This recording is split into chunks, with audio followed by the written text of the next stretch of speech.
Muy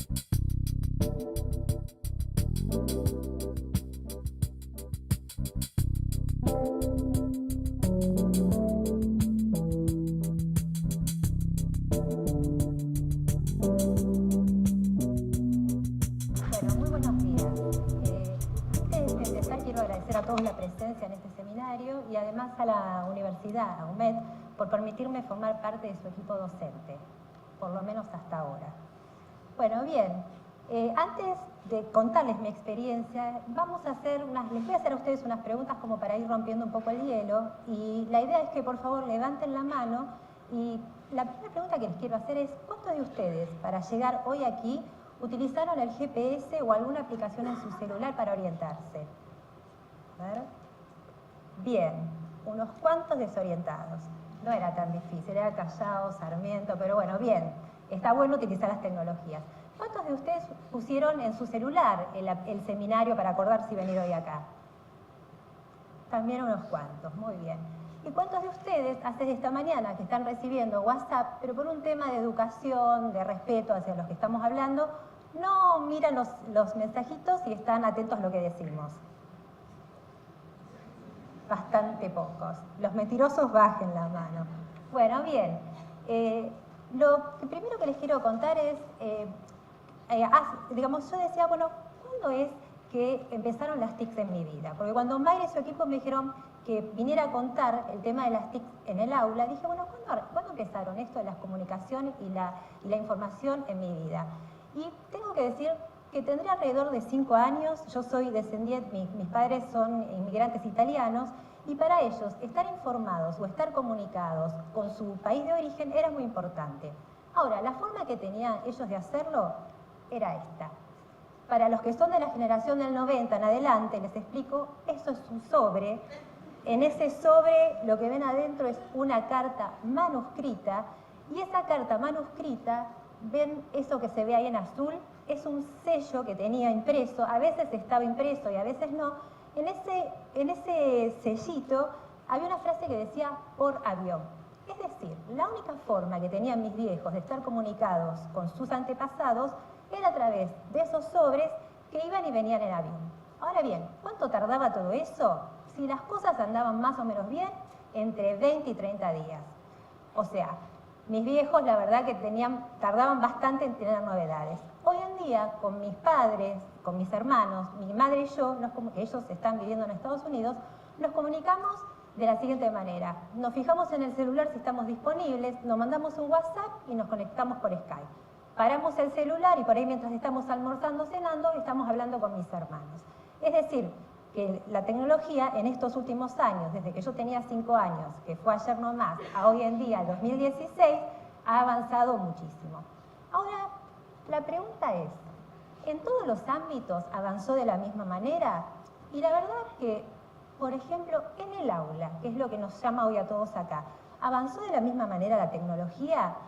Y la respuesta me la dio un orador hace unos años atrás. Este orador decía que si alguien de hace 100 años atrás viniese hoy en día a este momento, a esta actualidad, y se parara adelante de un quirófano o adelante de un aula, se llevaría un gran asombro a ver cuánto había avanzado la tecnología en el quirófano y cuán poco en el aula. Entonces yo me pregunto, ¿qué es lo que nos pasa a los docentes que nos cuesta tanto incorporar la tecnología en el aula? Y la respuesta es esto. Creo que los docentes, y me incluyo, estamos parados en esta zona que yo llamo la zona de confort tecnológico. Es decir, nos movemos en un lugarcito pequeño donde más o menos armamos nuestras clases con un PowerPoint y a lo sumo con algo de YouTube que bajamos, que encima lo hizo otro. Ahora, ¿por qué nos cuesta tanto? Y yo creo que estamos muy cómodos. Entonces, antes de contarles mi experiencia por la cual vine hoy acá, que es este trabajo que hice con los alumnos en clase, me quiero presentar. Ya como dijo Laura, en realidad yo soy arquitecta. Después conocí al arquitecto Vicente Esperanza, el cual me explicó lo que era el urbanismo, que tenía una mirada sistémica, integral y ambiental. Por eso después hice el posgrado en Flaxo y después hice la maestría en la UNLAM. Y desde ahí es donde me paro a enseñarle a mis alumnos el respeto por el ambiente. Es decir, ellos van a ser y van a intervenir, van a ser futuros desarrolladores inmobiliarios. Entonces, como futuros desarrolladores, tienen que tener mucho respeto por el ambiente donde ellos habitan. La materia que doy es esta, es estructura urbana. Ustedes dirán, ¿qué es estructura urbana? Y bueno, algo de ciudad suena. Es una materia que tiene que ver con un montón de elementos que conforman esta estructura y que esos elementos se interrelacionan y que tienen, los elementos que les voy a contar que tenemos es, por ejemplo, la trama. Esta es una trama de Parque Chas. Es una trama, se las puse porque es una trama típica. En realidad, si uno mira la ciudad de Buenos Aires desde arriba, es un gran tablero de ajedrez, excepto Parque Chas, que tiene una trama circular. Otro concepto es tejido, paisaje urbano, espacio público. Estos conceptos tienen su correlato en un espacio físico, que es este, la ciudad. Y las ciudades, acá me detengo un segundito, tienen sus hitos. El que tenemos ahí es la gloriosa cancha de Boca. Bien. Muy bien. Ahora bien, ¿cómo hacía yo desde el aula para explicar conceptos como estos que les mostré y su correlato físico en la ciudad? Entonces es ahí que dije, bueno, una de las maneras podría ser utilizar el Google Earth y su visualizador, el Street View. Entonces dije, bueno, preparo un trabajo que tenga que ver con esto y entonces los chicos van a poder trabajar con estos conceptos y aplicarlos, ir viéndolos en lo que yo iba a llamar un recorrido virtual. Bien, la idea era, teníamos los conceptos vistos desde el principio de año, teníamos el libro, uno de los tantos libros con los cuales nos manejamos, que es el libro del arquitecto Corti, que se llama La ciudad posible, donde él nos da distintas intervenciones urbanas de países, digamos, nacionales o de otros países, internacionales. Y teníamos la posibilidad, ya que la UMED lo tiene, de tener el equipamiento para permitir hacer estos recorridos virtuales dentro del aula. Entonces, reparto los temas del libro, yo saco 3 o 4 intervenciones urbanas, las reparto, los alumnos trabajan en el aula con los conceptos, con la ella del texto y con las visualizaciones. Pasa el primer grupo. El primer grupo eran 4 alumnas y le había tocado la Plaza Roberto Art. Ellas se paran, tenían esto, digamos, online, y lo primero que me dicen, profe, el ejemplo que nos dio de la Plaza Roberto Art, lo que leímos en el texto de Corti y lo que vimos con el recorrido, horrible. ¿Cómo horrible? Uno cuando prepara un ejemplo, lo que primero que busca es que sea un ejemplo referente. Y a mí me parecía que esta plaza era un referente, porque en realidad en los 70 había sido una plaza que había generado un espacio abierto en un lugar muy denso de la ciudad y que tenía, a diferencia de otras plazas donde uno tiene la plaza y todas las calles alrededor, esta era una plaza que se había hecho en medio de los edificios y si ustedes ven, los frentes y los contrafrentes y los fondos dan a la plaza. A ella les había parecido horrible. Ahora, ¿ustedes creen que esto quedó así? No. Clase siguiente, una de las alumnas desde su mesa de taller dice, profe, fui a la Plaza Roberto Art. Buenísimo. ¿Y? Horrible. ¿Cómo horrible? Me dice, sí, no me gustó ni el equipamiento que vi, no me gustó ni el espacio público, no me gustó nada. Y mientras, como le pasó a Bestetti, ella seguía hiriendo mi alma de docente, digo, esto está buenísimo. Algo que habíamos hecho en el aula, que nos habíamos apoyado en la tecnología que pudimos en el momento, la alumna fue y lo verificó in situ. O sea, no solo lo verificó, sino también que me lo refutó. Y lo refutó con fundamentos. Ahora bien, tuve un poco más de suerte. Este fue otro ejemplo. El ejemplo que di después fue un ejemplo internacional. Este es el Museo de Arte Contemporáneo de Barcelona. Este lo había elegido porque en realidad había sido un proyecto de conflicto. Así como con el proyecto anterior uno podía desde el Google Earth, desde arriba, ver cómo es la ciudad con su trama, su espacio público, y a nivel piso uno puede ir recorriendo las calles y entender cómo es ese paisaje urbano, el gran conflicto que había acá era que primero había sido, si uno lo mira, y los invito a mirar, es que es una ciudad medieval, de origen medieval, muy cerrada, con una trama muy angosta, con callecitas muy tortuosas, y de pronto aparece esto. Es más, en Barcelona se lo conoce como la bestia negra. Cosa muy rara, porque si ustedes lo ven, es completamente blanco. O sea, son esas cosas que uno muchas veces no entiende.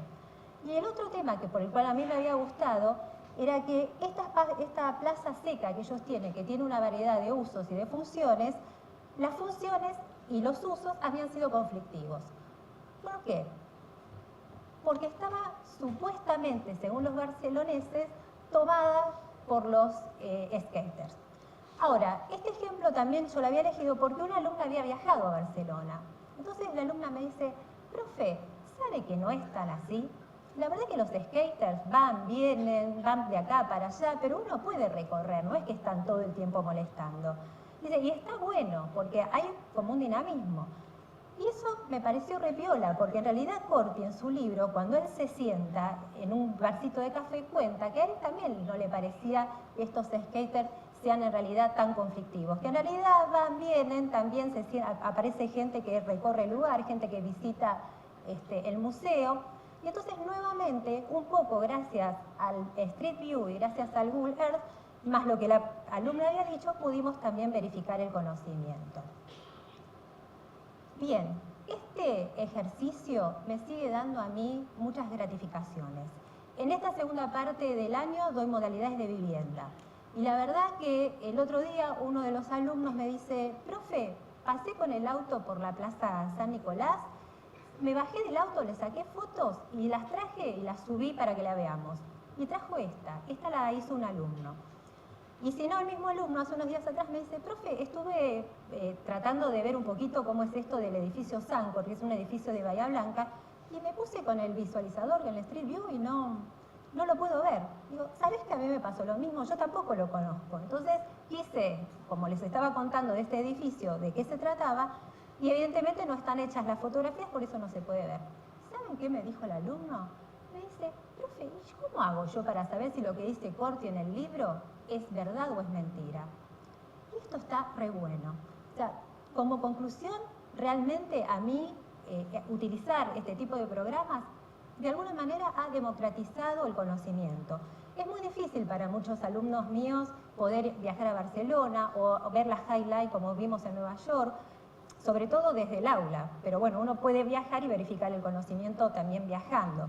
Entonces, tener este tipo de herramientas de alguna manera hace que todos podamos entender distintas cosas de las ciudades.